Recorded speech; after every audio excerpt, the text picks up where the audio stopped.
today on Mother Mayhem. But in those moments when you think that somebody is trying to tell you something that isn't true and isn't your version of events, or is trying to get you to do something that you don't want to do, it's okay to say, I see that you see that from this perspective. I believe you that you see this conversation from that point of view. I acknowledge that. I just want you to know that's not the way I see it. That isn't my version of events. That's not how I experienced it. And if the conversation persists and continues, you can say, oh, I know we disagree, and it's okay that we disagree.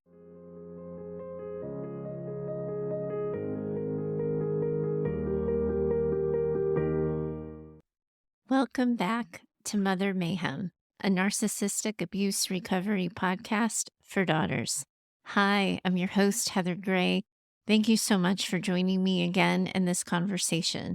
I want to jump right in and pick up where we left off in our last episode.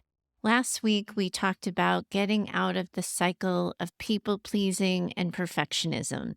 And as I led you through that conversation, I started a conversation with all of you around the importance of boundary setting. That's the conversation I want to continue with you today. And this isn't going to be a be-all and end-all conversation around boundaries, but I do hope that it lays the groundwork and foundation for how I think about boundaries, boundary setting, and its role in narcissistic abuse recovery. Last week, when we talked about people-pleasing and perfectionism, I mentioned how oftentimes chronic people-pleasers and perfectionists are told that they need to set better boundaries, but they have no clue as to where to begin. And that's because as growing up, you never had the opportunity to get to know yourself. You couldn't spend time understanding your preferences. You couldn't be curious about your own wants or needs. In fact, if you think about it, identifying your own needs would have been something that would be really vulnerable for you growing up. As you connected to needing something or needing someone, those needs would easily become weaponized by your mom. So when I start talking about identifying your needs and preferences, I recognize that for you, this is going to be a really big ask. And I hope that as you listen to previous episodes of the show and get to know me a little more, that you'll come to trust that I wouldn't have this conversation with you and I wouldn't be bringing any of this up if it wasn't really important. But it's not just important, it's really critical to healing and narcissistic abuse recovery. Now, in case you missed last week's episode, at the end of the episode, I offered a worksheet with journaling prompts you could use to start to explore with yourself your own needs and your own boundaries. And I'm going to go ahead and include a link to that worksheet in the show notes for today's episode as well. But as you start to connect to your own needs and your own boundaries, there's some questions you're going to need to consider, things you're going to want to check in with yourself on. I'm just going to offer a couple of examples from the worksheet that I created to just give you a sense of where I'm going, how I'm thinking about this, and how I'm organizing the material for you. So, for example, you might want to start asking yourself, when do I feel the most content and at peace? Which people or situations disrupt my peace? What do I crave more of in terms of emotional support, connection, or understanding? What are recurring or frustrating challenges in my life? What are my physical and mental well-being requirements? What do I need to feel physically and mentally? What do I need to feel safe and secure in my own environment? What personal boundaries of mine do I feel are being crossed or violated? I don't know if you've noticed or not, but I'm being pretty deliberate in starting this conversation with you and your needs. And this is because oftentimes the boundary conversation can be so reactionary. We're reacting to the things that someone has said, done, hasn't said, or hasn't done. And then we find ourselves having this emotional reaction. We find whatever they've said or done egregious or upsetting, and it creates this reaction in us. We want to shift the conversation around boundaries from you reacting to somebody else to you knowing your own needs and expectations of others and feeling confident in responding. Because when we're responding to other people, we're in the passenger seat of our own lives. But if we can get ourselves into the driver's seat by knowing what we think, what we want, what we need, and what we expect of others, we're going to feel more in control of ourselves, of our relationships, and what happens next in our own lives. Because here's the thing, the boundaries conversation, it is going to be an emotional one. It brings up feelings of fear. We get guilty. We feel shameful. We feel insecure because boundaries at their core, when we're setting them, we're telling somebody else, this is where you end and this is where I begin. And you're also inadvertently telling someone, hey, you want to be a little bit closer to me than I want to be to you. That is an intimidating conversation. And if you have run your entire life avoiding being difficult, avoiding conflict, avoiding saying no to anyone, you are going to find these conversations incredibly challenging. But I want to remind you that the consequence for not setting boundaries is also pretty gosh darn intimidating and challenging.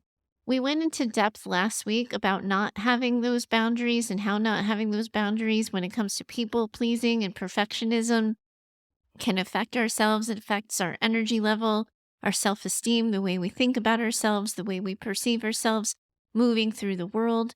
And you heard me talk too in earlier episodes about how poor boundaries are a sign or a symptom of disconnecting from yourself.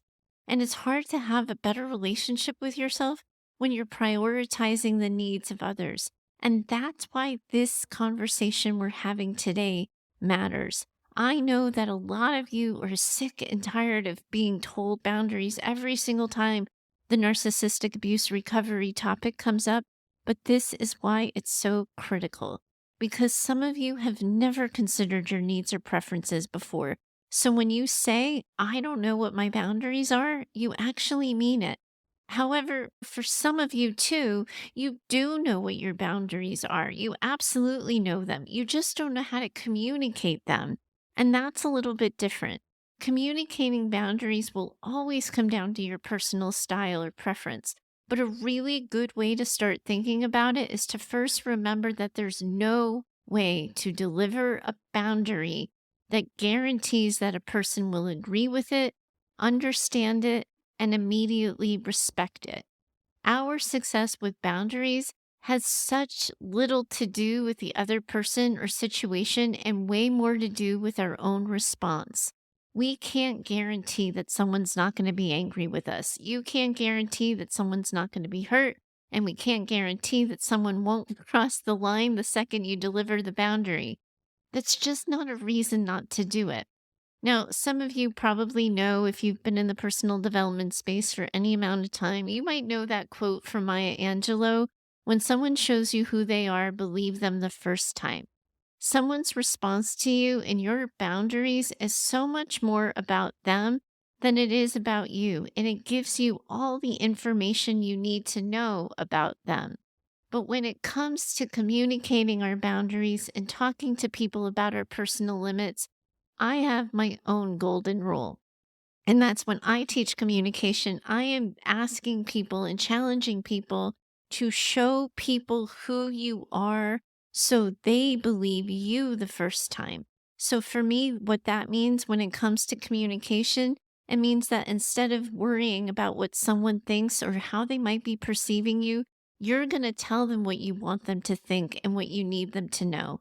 So you might start your boundary conversation maybe with an empathy statement because you want to clearly communicate that you're not just simply armored up and walled off. You might want to say, I really care about the things you care about. I know that this project is really urgent for you. I understand that you have really high expectations for what you need to happen next.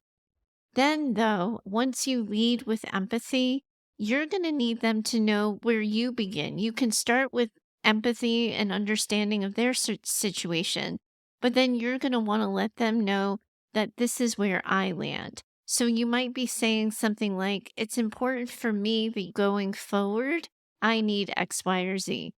You might say something like, as we get to know each other more, you should know this about me. After you have started that boundary conversation with a nurturing or empathy statement that acknowledges the other person and their perspective as much as you can honestly share that you know it, and then including a little bit about where you land, you're going to want to follow up with a natural consequence that comes with the boundary not being adhered to or respected.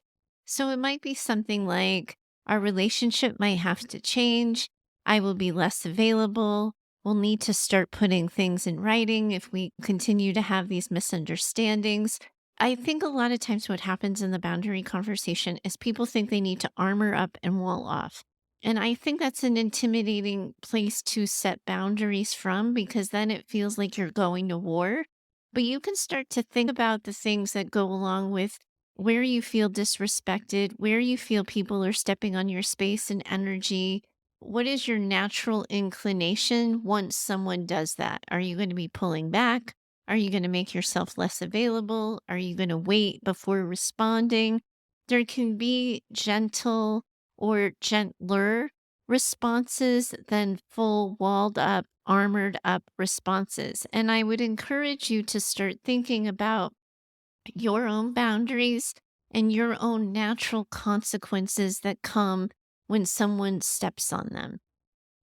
It's pretty likely that this is all fairly old news to you, that this isn't your first rodeo with any of this. And it's my thinking that the first obstacle toward consistent boundaries is your feelings or your confidence. The next obstacle is not knowing what to say or do. And then lastly, it's pretty likely you probably struggle with some follow through too. So let's tackle this one at a time. First, let's just talk about your feelings and get it all out there because boundary setting doesn't feel good. I think sometimes it's represented in social media as I am woman, hear me roar, and we're supposed to feel so good about it. But in actuality, it's pretty hard to do. For many of you, you might not get why you need to set boundaries on some people because the things that you have to tell people not to do would never occur to you to do to someone else. So it can be really baffling. Why do I even have to have this conversation? Why is this something that I even need to say? And you can't help but wonder why people aren't more thoughtful. What happens next is that the fact that people aren't thoughtful with you starts to feel personal, and we create these worthy stories about ourselves when other people step on us rather than rewriting our own stories of ourselves and declaring our worth by clearly naming and stating our own boundaries. Setting boundaries often leads to a fear of repercussions, responsibility, or increased conflict. We get so afraid of what's going to happen next after we say the hard thing that we find ourselves holding back, not speaking our truth, and not showing up for ourselves. That's why in the moment it's so much easier to say nothing as opposed to saying something. But that's a reminder of why we're here. Saying nothing doesn't work for you. Saying nothing makes you feel like crap. That's why you hit play on this episode. And you have proven this to yourself time and time again. Saying nothing, letting people walk all over you, letting people take advantage of you, doesn't decrease the amount of conflict you experience in your life. People who move through the world only considering themselves will simply pick something else. So, setting boundaries is an attempt at preserving our own self respect, of staking claim to who we are. We're giving ourselves permission to take up space.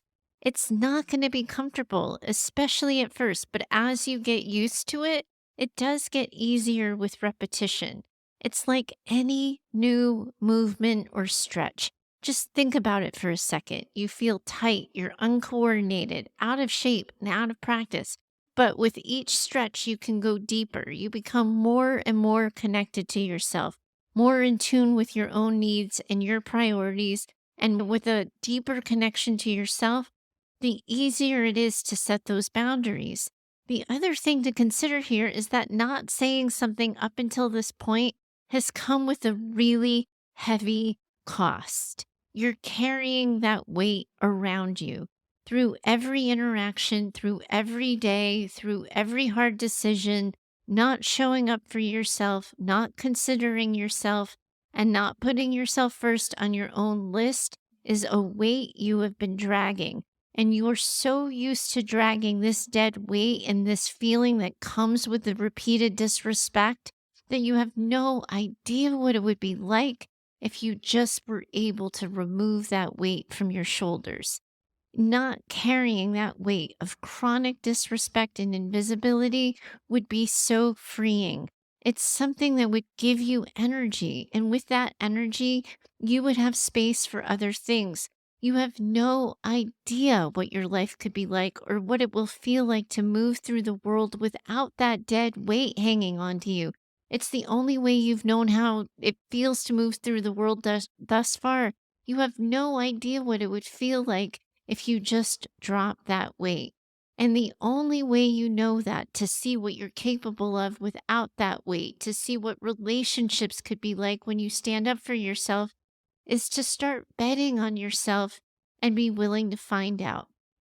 Now, I know that this comes with guilt and shame and blame, and there is a way to manage those feelings. And the first thing you want to think about is naming them and stating them out loud and expecting them. Because, of course, if you have lived your whole life considering your mom, putting her first, not considering yourself, the first time you do something that goes against what she might approve of, the first time you choose yourself over her, that is going to feel wildly uncomfortable. You're going to feel bad. It might ping your conscience. It doesn't mean that your conscience is on point and that you're right to feel bad. It just means that you're used to feeling bad every single time you don't choose your mother and you choose yourself instead. So, a good way to combat that is to expect it, to know that it's going to happen, to say, my mom wanted to see me at 3 o'clock today, but you know what? I wanted to get errands done and I wanted to set myself up for the week. So she's going to be mad. She might even give me the silent treatment. She might blow up my phone. She might test my limit. But you know what? I really want to get my errands done and I don't want to be doing them late at night. And I don't want to feel like I'm rushed and going into my week in this frenetic way. Yeah, my mom is probably going to make me feel bad, but that's not a reason not to do it. And at some point, it won't always feel that bad. But when those guilty feelings come, those stories you tell yourself about misplaced responsibility, you can always say, hey, there you are, guilt. Hey, there you are, blame and shame. I knew you were going to come to this party. I know you're protecting me. I know you think you're telling me, hey, use caution here because if you don't do what your mom says, there's going to be conflict. That's okay. Thank you for protecting me. Because again, part of this is your trauma brain response. We've talked about that in earlier episodes. So you're going to expect that naming, blaming, shaming, guilty feeling, and you're going to say, I knew you were coming, but I'm all set. I don't need you now. Thanks for the heads up, but I've really got this. It's not being afraid of the guilt and shame, it's owning it and expecting it. And the more you move it and the more you direct it and the more you get in control of it, the less likely it's going to appear. Because that means on repeat, you're choosing your own well being, you're choosing your own priorities, you're putting yourself first. And when you do that on repeat, then you get used to that feeling because then on the other side, you see what it feels like to have the errands done at a reasonable hour, to have the evening free to spend with your own family. And then you realize that, yes, this is uncomfortable and yes, this is hard. But man, maybe it was a little bit worth it because I'm having a really nice night with my family. We don't always get to the good part of boundary setting. Boundaries are always painful, but sometimes we have to get to the other side of it and see and absorb what it feels like to have chosen ourselves to take advantage of that experience before setting a boundary is going to feel good. Now, I have to confess to you, this is my favorite part of this episode. I think if I had a dream job and it was a Googleable skill, something you can look up in Google, it would be giving people the words for hard conversations. In fact, I think it was like 2 years ago, I did an ebook and I did like simple scripts for saying hard things. And it was this idea of offering people words for the hard and awkward conversations in their life. And I think that setting boundaries certainly qualifies as one of those hard and awkward conversations in your life. And I think a lot of times, as I said a little bit earlier, the reason why we don't set boundaries is because we don't know what we're going to say or we can't figure out how to get the words to come out of our mouth. In a perfect world, I would be sitting with an inbox full of your questions, with your boundary situations that you're struggling with, the times that you're having a hard time making a decision, your own struggles telling someone no, or disappointing someone, or turning a no, turning a yes into a no. I really, at the heart of the show, hope that it grows to become an advice show where you write in with your questions and experiences, and I'm able to answer you, but we're just getting off the ground here. I'm new in this. The the inbox is still empty. So I thought, as a way of offering some sample scripts for boundary setting and to give you an idea of how to think about this, I would just give you a list of the most common situations that I hear in my own therapy practice with people, and offer you some sample scripts of ways of thinking about it and ways of talking about it to people that you have to set a limit with.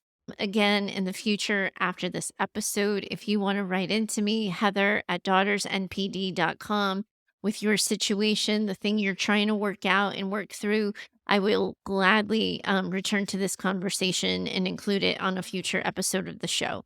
So let's think about this for a second. One of the biggest ways people break boundaries is by invading your personal space. And that can look in all kinds of ways. It can mean actually standing too physically close to you, but sometimes it might be coming to your house unannounced, touching or moving your things or objects, standing too close to you, or even touching you without permission.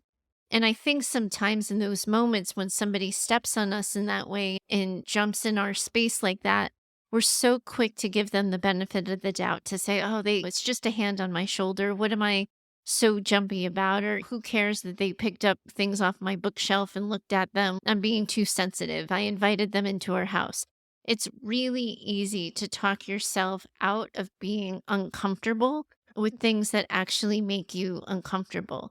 But again, think about when we start storing those examples, think about the dead weight that you add to that situation and that story. So here's a couple of ways you might be able to manage that. Say, for example, somebody comes to your house unannounced and it's a girlfriend of yours. And she's, hey, I just was at something down the street. I thought to text you. I thought to just say hi, but I just thought I'd surprise you and pop in. And I brought dessert. And, would you like to sit and chit chat for a little while? If you had already planned a night for yourself and you were going to snuggle in with a book or watch television or go to bed early, you might not want to see your girlfriend. And it could feel really awkward because in the moment, it's this idea that she's just coming by with dessert and she's being thoughtful. Why can't I just get over myself a little bit? And you start telling yourself that story and talking yourself out of it instead of saying, it's so good to see you. Thank you so much for thinking of me. That's really kind. Unfortunately, I already made my plans for the evening. I've got a really busy day tomorrow. I've got to get to bed early. Or today was a really hard day. I'm super tired. I'm a little worried about my day tomorrow. I really wanted to spend some time prepping and getting my day organized. I really need to spend some time by myself. I so appreciate you thinking of me. You can always follow something like that with your plan B, with your rain check offer, to say, I can't now, but how about you come by tomorrow? Or how about you and I meet for coffee on Saturday? I think sometimes we think of boundaries as this be all and end all, and we have to be all armored up and firm and military style with it, rather than saying, this doesn't work for me, but something like this would. You're always welcome to acknowledge someone's good intention, that they can step on a boundary and still be really good people. Now, what happens if somebody does something where you're feeling physically uncomfortable because they've stood too close to you, or they're whispering in your ear at a party or something like that? You can always take a step back and say, hey, I'm really enjoying this conversation. Thank you so much. Is it okay if I take a step back? I'm just feeling like I need more personal space. And I don't want you to take it personally. The way I move through the world, I need just a little bit more space between you and me. It's okay to be the one to step back, but you want to be the person who says, I am someone who needs more personal space, because we all have different metrics for that. And it's different for each of us. So you want to think about, what's the information you want to communicate? What do you want to say to somebody? What do you need them to know about the situation? And how can you do it in the most matter-of-fact way so you don't feel like you're blowing up their spot and that you're majorly offending them, but at the same time, you don't feel like you're letting someone walk all over you and you're not sucking it up and being uncomfortable when you don't have to be? Another time I hear a lot about boundary setting is when we're talking about emotional manipulation. In the narcissistic recovery space, all of us are a little too familiar with the term gaslighting, and that's when somebody takes our version of events and tells us it didn't happen that way and rewrites history and rewrites the narrative to make something all our fault or all of our misperception.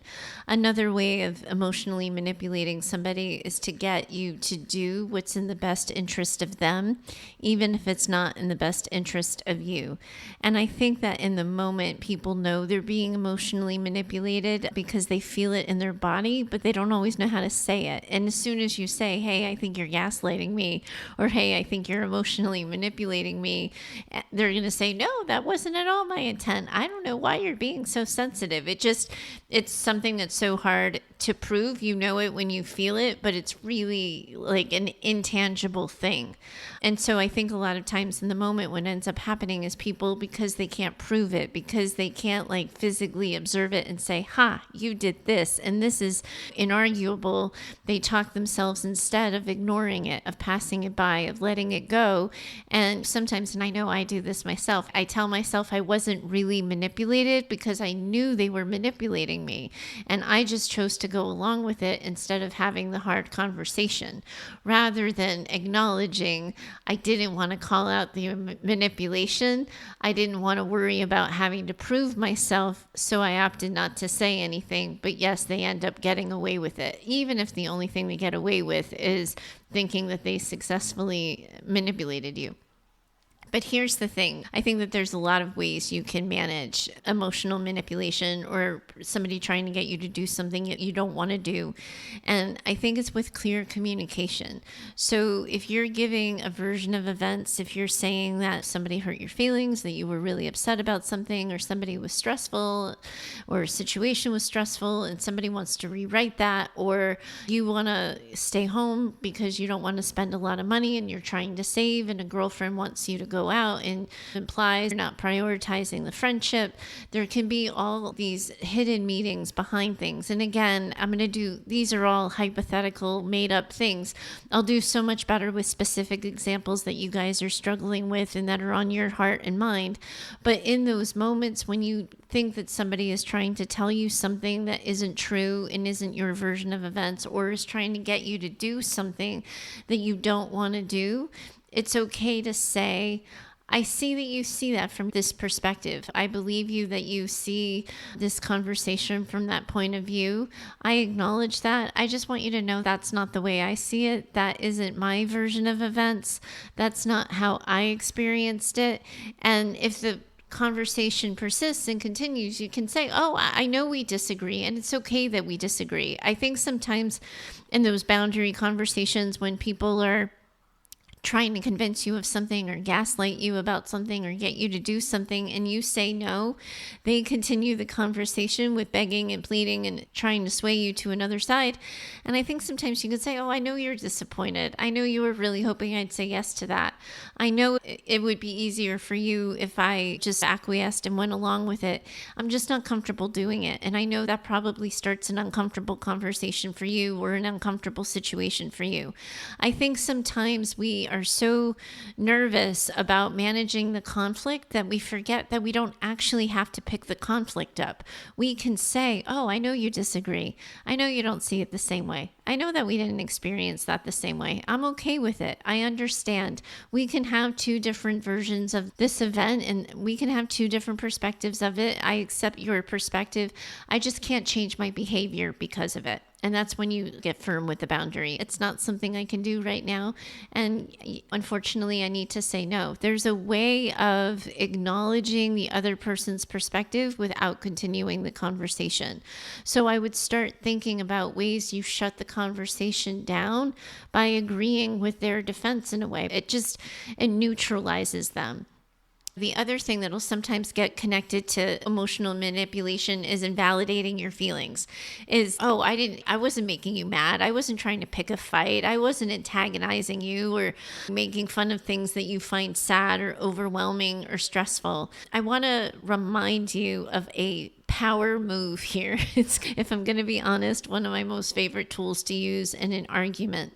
We want to remember in these moments when somebody is trying to argue with you about your experience or about your feelings, that your thoughts and your feelings are totally inarguable.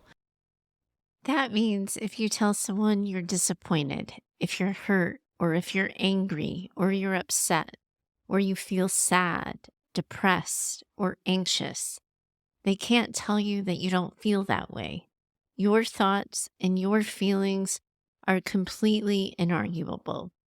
And when someone tries to make an argument out of your thoughts or feelings, it's totally okay to simply remind them of that.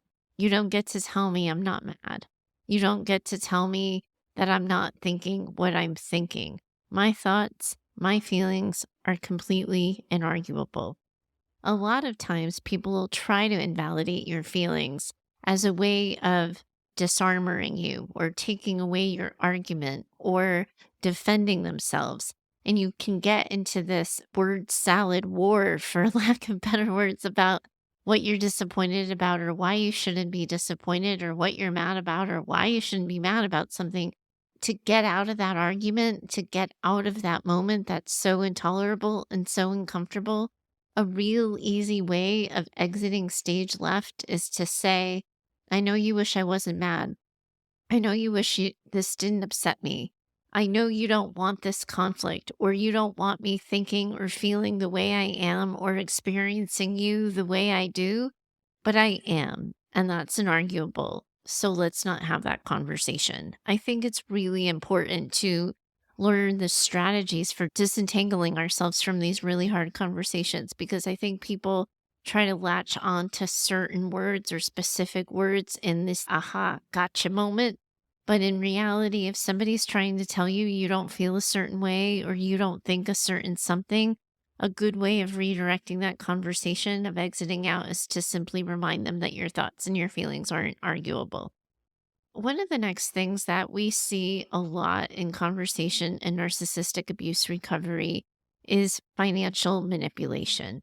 The idea that oftentimes people who are in recovery are going to have to learn how to set financial boundaries with themselves and for themselves, because the narcissist in their life often gets really presumptuous about what they're entitled to, what they're owed, or what they deserve. And sometimes they can do a really good job of convincing you that you have some sort of financial burden in the relationship. My husband is not in contact with his mother. We've gone no contact in that relationship. She has a significant amount of mental illness.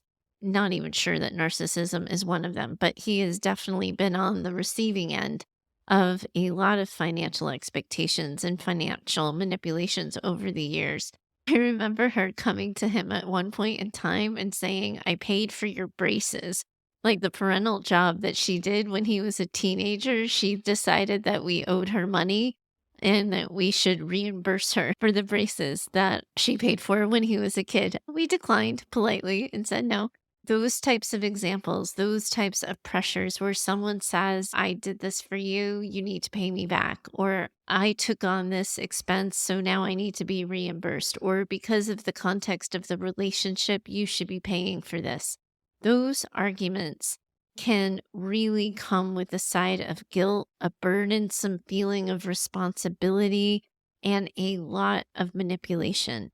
It can be hard to see your way out of them. And I always believe in a good prevent defense. So the idea that I am not going to have to go to war with you, I am going to protect myself by preventing the argument from happening in the first place. So, what my husband and I learned to do in these situations is to plan ahead of time, like at the beginning of the year ahead of time, how much money we were willing to send her way on any given year. So, usually towards the end of the previous year, we would sit down and say, what's the mom budget for next year? And whatever that amount was, when she asked for money, we would just send money until she hit her limit. Once she hit her limit, we would then say, we've helped you and supported you for X number of dollars. We don't have any more in the budget to be able to help you any further. I'm sorry, we can't help. That got us out of the debate as to whether or not we should be paying her, sending money her way because she needed it for heating, or she needed it for food, or she needed it for medication. A lot of times, those debates would always come with a side of guilt, a burden of responsibility, wondering in our minds what the right thing to do was versus what our own personal boundaries were. Sometimes you do help someone out when they're having a hard time and you loan them $50 or you send $50 their way and you get some sort of feeling for helping them get through a moment. But in those instances, it never felt that way.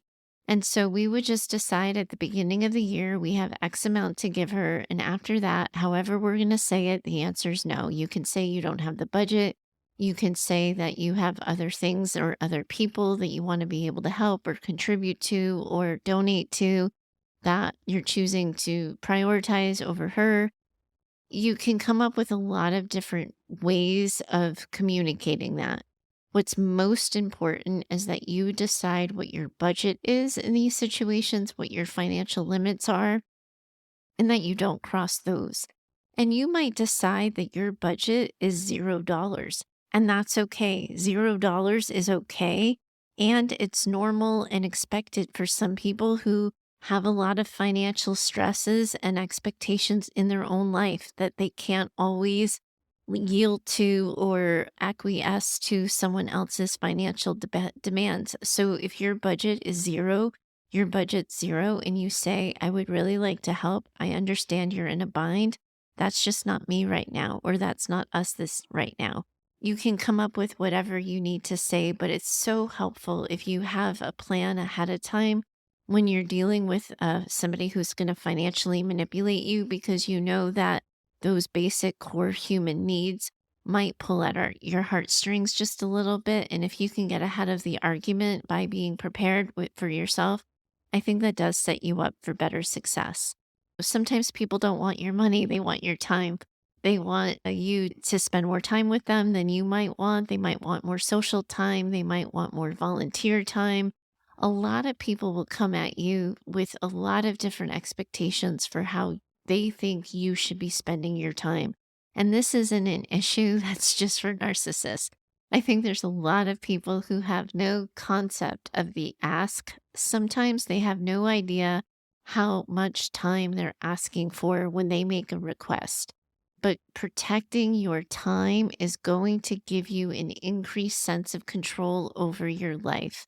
So if someone in the PTA is asking you to volunteer to be classroom mom, if your mother is asking for more visits with the grandkids, if your boss is asking you to stay late because of a meeting, you want to be able to understand and know what your own boundaries are in terms of time. And then when someone is asking you for more time than you have to give, or more time than you're willing to give, again, I would keep your reason for saying no simple.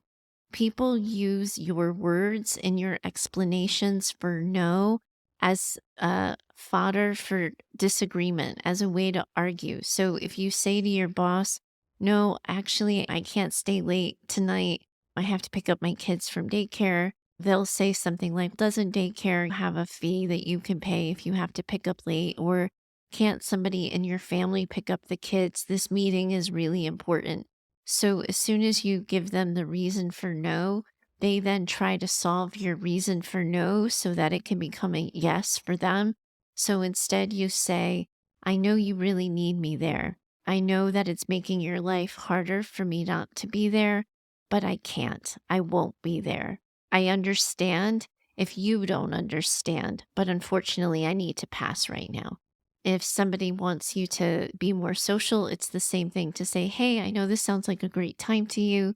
I know that this is something you really hope that I can offer you. Unfortunately, it just doesn't work for me. I've been pulled in 50 million different directions, and I'm saying no to all social plans going forward. You just say, I'm saying no. And again, your thoughts and feelings are inarguable. And when they push back on your reasoning or they push back on letting you know that it means a lot to them or that it's really important, again, like their thoughts, their feelings, they're inarguable as well. So you say, I know this is really disappointing. I know you're upset. I understand that this wasn't what you had planned and you had hoped for a different response. But unfortunately, I need to take a pass. Sometimes people are going to criticize you and they're going to belittle you and they're going to talk down to you. Sometimes you're going to see it coming because it's in the context of them disagreeing with you about a boundary you're setting. Sometimes it's going to come out of nowhere. And we often receive opinions that we haven't asked for, points of view that we are not looking to consider. I think sometimes we have to pay attention to what battles we're picking up. We don't want to pick up every battle. So sometimes we're going to roll our eyes, suck our teeth, but let the moment pass.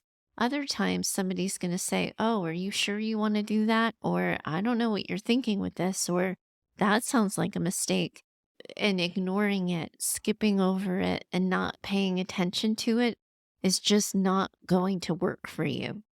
So as a result, you're going to feel compelled to say something, to say, I know you look at my life and you wish I would make a different choice. I know that you look at this decision and you think it's risky. I know this isn't the way you would prioritize things in your life. I don't think you and I are going to come to an agreement on this. So you just need to accept that this is how I'm handling this, or this is the decision I'm making for myself in my own life. Again, you want to disarm her by saying, I know you disagree with me.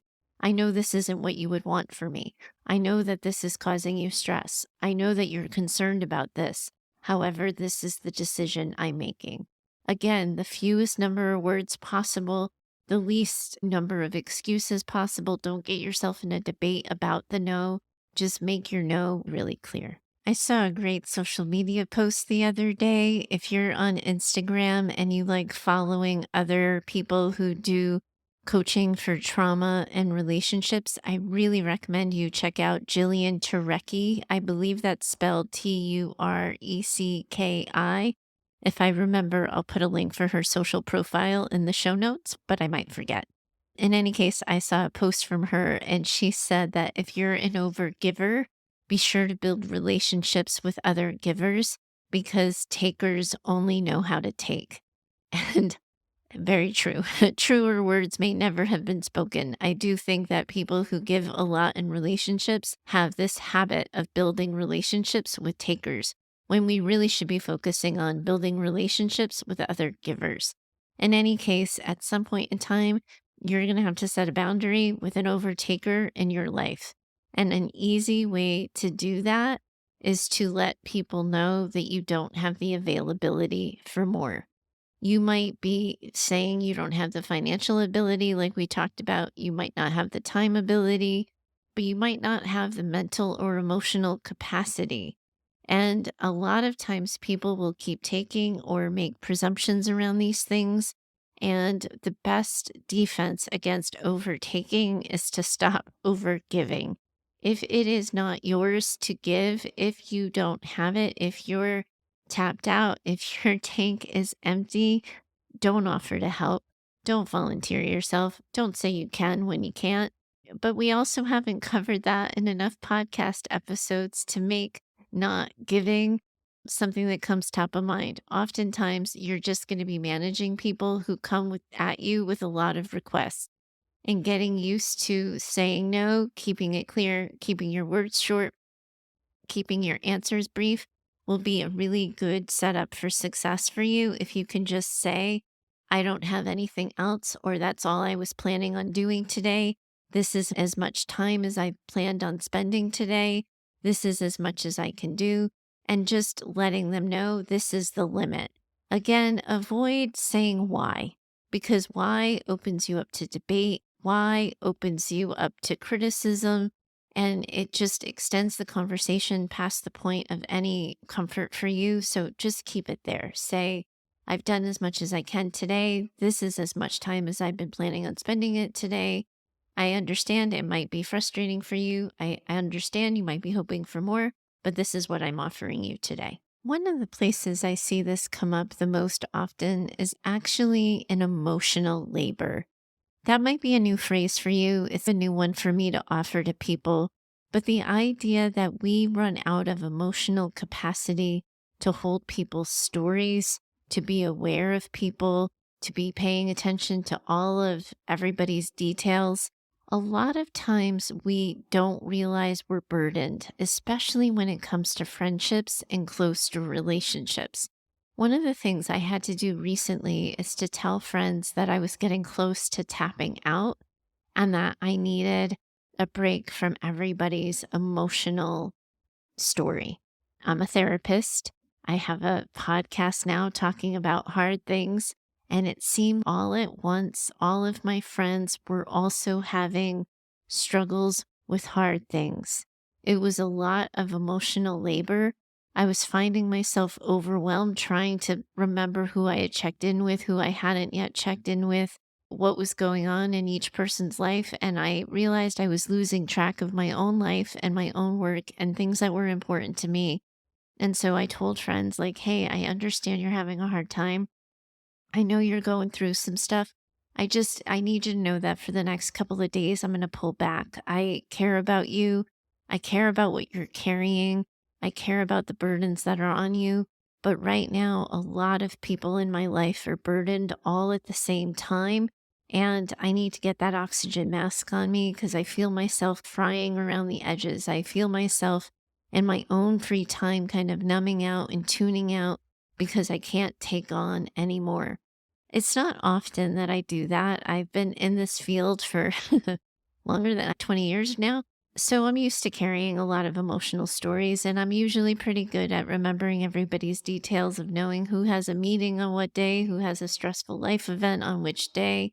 But I was just getting to the point where a lot of stressful things were adding up in my own life, and I was tapping out. And rather than stressing myself out and feeling like I had to be this superior friend and be super present and put on that pressure on myself, I just let friends know, hey, I know you're handling a lot right now.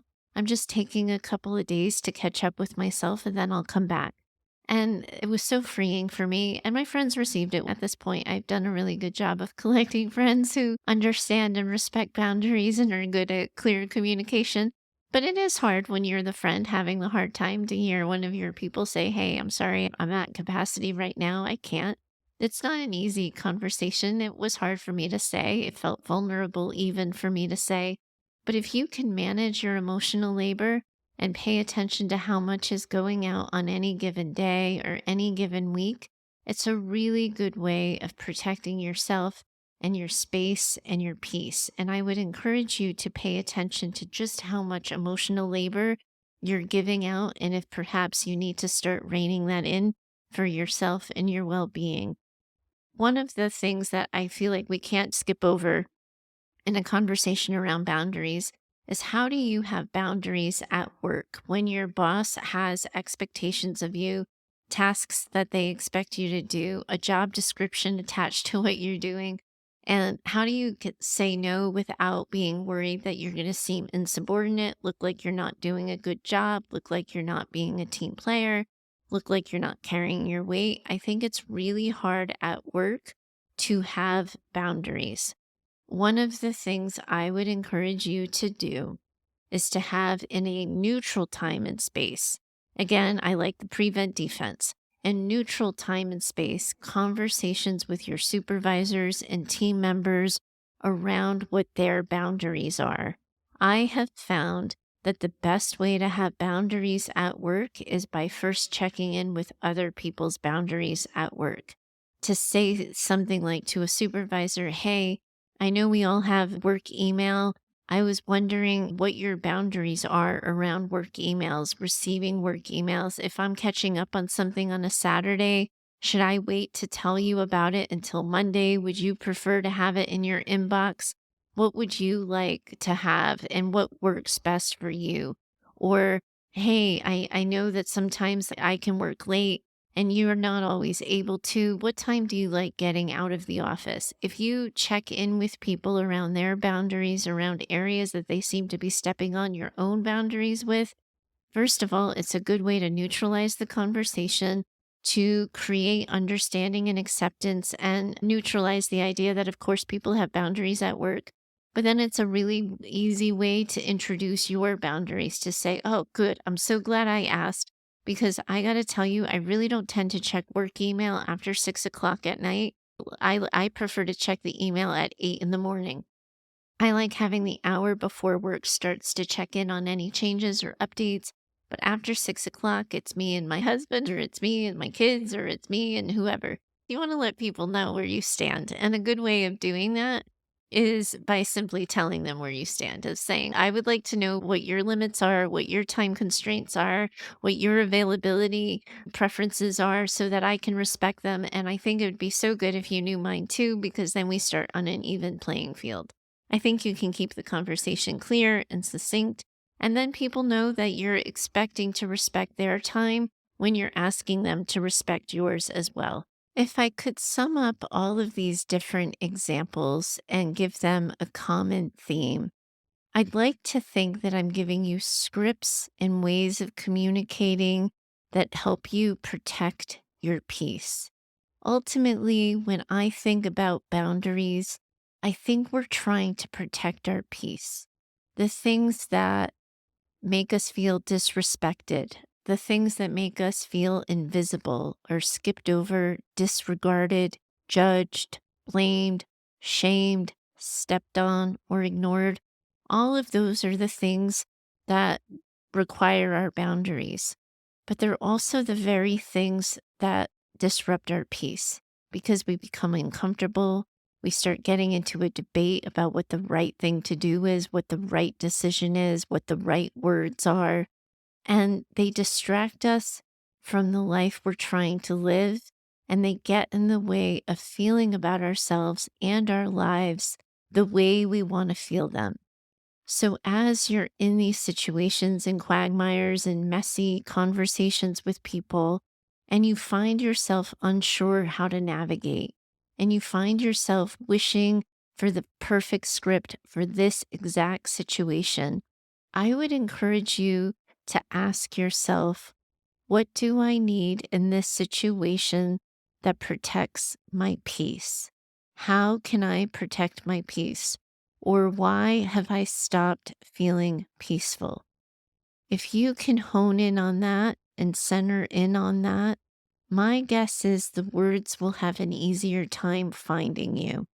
I'm always going to want to know your situations and circumstances, and you're always going to be welcome to call into the show with a recorded voice memo or write into the show with an email over at heather@daughtersnpd.com, because I do think we get tripped up on certain situations or we don't know how to say certain things. But my guess is if you center yourself around the idea, I want to feel peaceful. What is it that I need to say right now to establish peace for myself or protect the peace that I've established? My guess is those words are going to find you. But sometimes we don't set boundaries, not because we don't know what to say, but because we don't know what the heck we're going to do when somebody crosses them. When we say, I actually would prefer it if you wouldn't X, Y, or Z, or I need you to stop offering opinions about A, B, or C. Sometimes we don't speak up about our boundaries, not because we don't know what to say and not because we're unsure that they're actually boundaries, but because we don't know what we're going to do when someone disrespects them, disregards them, or skips over them. So, what I'd like to help you do in our last kind of minutes together on the show today is to think about this in the same way that I've been having all the other conversations with you regarding boundaries today. That you're going to reference the conversation that you had if you had it. If you told somebody you weren't available in the evenings after 6 o'clock, you're going to say, hey, remember that conversation when I talked to you a couple of months ago about not being available after 6? I just need you to know that you calling me at 7:30 this evening just didn't work for me. I want you to know that I didn't pick up the phone. I didn't respond to the voicemail until today because, again, as a reminder, I'm not available after 6.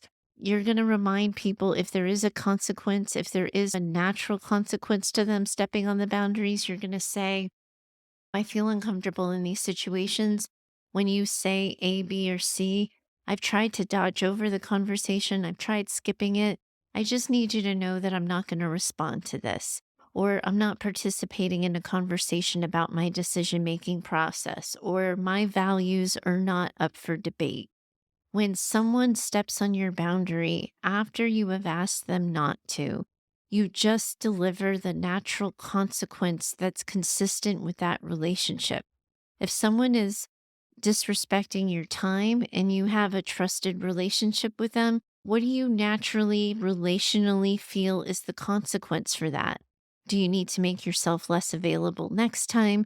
Do you need to let people know that you're feeling disrespected and you want to take some time away? What is your natural? Sometimes you're going to know when you set the boundary what the deal is. Like, if this keeps up, I don't know that we can be in relationship together. Or I'm getting so many work emails that I'm not opening my work email until I'm back at work, or something like that. If you communicate the boundary, you're just going to remind them that you set it, and then you're going to follow through on the boundary.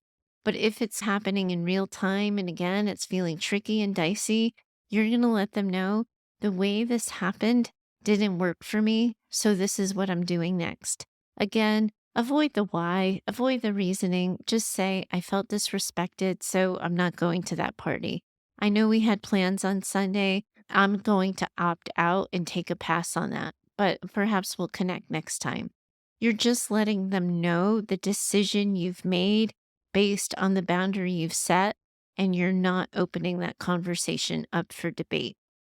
I spent a lot of time in this podcast juggling hypothetical situations because I know that it's the words that trip you up, but I also wanted to really help you understand how I think about this inside this conversation. And I know you're going to have your own stories and your own situations. And again, you're always going to be able to write in with the show, and I'll offer you my perspective.